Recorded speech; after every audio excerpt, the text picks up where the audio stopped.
Leveling es mucho mejor que One Piece. Al menos es una declaración que no he dejado de ver desde que las métricas de Crunchyroll fueron anunciadas y dijeron que Solo Leveling había superado en el top 1 a One Piece y se había coronado como el anime más visto de toda su historia. El debate se abrió en los comentarios de TikTok y yo, como amante de las dos obras, me siento en la necesidad de hablar de una de las comparaciones más estúpidas del mundo y dar mis razones por las que esta pelea es casi imposible. Primero que todo, hablemos de qué tratan estas obras y cuál es su recorrido por la vida de nosotros. Hablemos primero de la más reciente. Solo Leveling es un manga sumamente exitoso e increíblemente bien ilustrado que comenzó a salir por allá en el lejano 2016. Logró tener su respectiva adaptación al anime en el 2024 y justo a principios de este año salió la segunda temporada, que fue la que explotó por todo el mundo y trata de un universo donde comenzaron a crearse portales con monstruos hijos de su madre y a su vez personas con poder suficiente para vencerlos, llamados cazadores. Y nuestro protagonista es justo el peor cazador jamás nacido y por cuestiones del destino terminará teniendo ayuda del guión para volverse el hijo de su mamá más poderoso del mundo. Y bueno,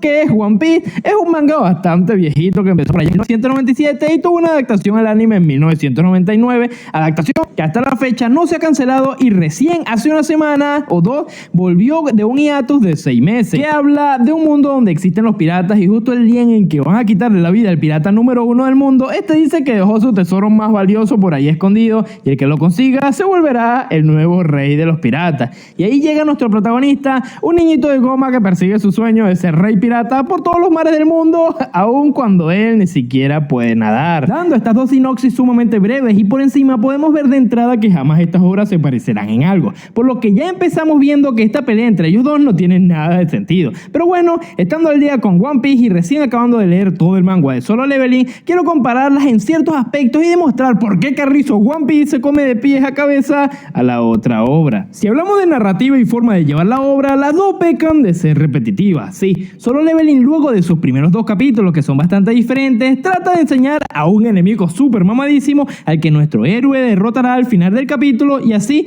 toda la obra. Y One Piece casi que ya patentó su forma de hacer arco. Llegan a una nueva isla, hay un malo malote, sufren, ganan, liberan el país y luego hacen una fiesta gigante. La gran diferencia entre estas dos tramas repetitivas es que aún dentro de todo lo que cumple cada arco de One Piece, jamás dejan de tener algo entretenido de por medio. Cada enemigo tiene razones loquísimas por las que se merece ser derrotado y en el proceso conocemos un país completo, con una forma de hacer las cosas totalmente diferente a lo que antes hemos visto en la obra, porque si en algo es bueno Oda es en escribir personajes, que ya lo hablaremos más adelante, y en construir cada nueva isla y país. En tantos años de haber nacido la obra jamás ha dejado de ser interesante todo lo que hacemos en cada arco. Hasta los más aburridos son dignos de ser vistos. Y de por medio cada personaje agrega o aporta algo bueno, algún trasfondo, algo interesante que llega a atraparte en la historia. En cambio, Solo Leveling crea una trama de muy pocos capítulos donde cada enemigo es sumamente vacío, que solo es malo malote porque sí, y hacen todo para cromárselo al protagonista. Porque después de que el villano de turno derrota a los más poderosos, llega el prota, le revienta la cara y sube de nivel. Lo que lleva adaptado la obra es muy bueno, sí, pero mientras fui leyendo y leyendo me aburría ver cómo cada bendito arco era lo mismo. El protagonista nunca pierde ni por un segundo, siempre es el mismo procedimiento, sin ninguna exploración de mundo, sin ningún desarrollo de personaje,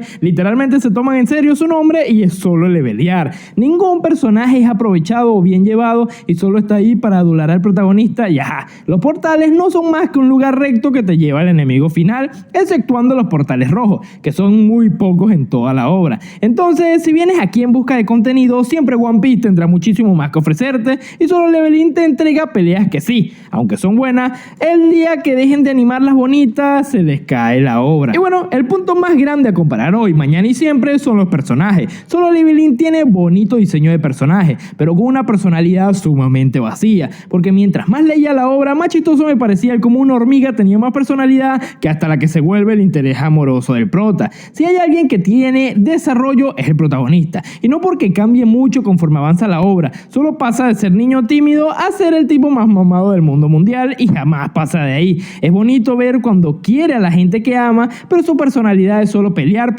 cuidar a sus seres queridos y ya. Las mujeres de la obra existen por y para alabar lo bello que es y listo. El creador de la obra hasta se olvida de los personajes por grandes periodos de tiempo. Por ejemplo, la amiga sanadora del principio de la obra jamás vuelve a aparecer después de que la cazadora Cha aparece. Luego la misma Cha se vuelve una loquita enamorada de él y ya deja de ser el personaje tan interesante que era en un principio. De resto, son personajes con personalidades cliché que solo hacen avanzar la historia y sirven de carne de cañón para que luego llegue el Sun Jin-woo a salvar el día. En cambio, One Piece siempre se ha representado por tener a los personajes mejor escritos de toda la historia. Llevan más de 20 años siendo desarrollados. Es verdad que hay un poco de trampa, pero desde los primeros arcos los personajes tienen una personalidad sumamente marcada. Siempre han sabido crecer en personalidad e historia. Siempre hay un momento para que cada historia del pasado de alguno brille y a la vez en el presente cada uno crece conforme a las cosas que está viviendo. Ninguno vive por y para el protagonista, todos agregan y aportan. Y desde el principio Oda se encargó de hacer que todos los protagonistas tuvieran una gran historia de trasfondo,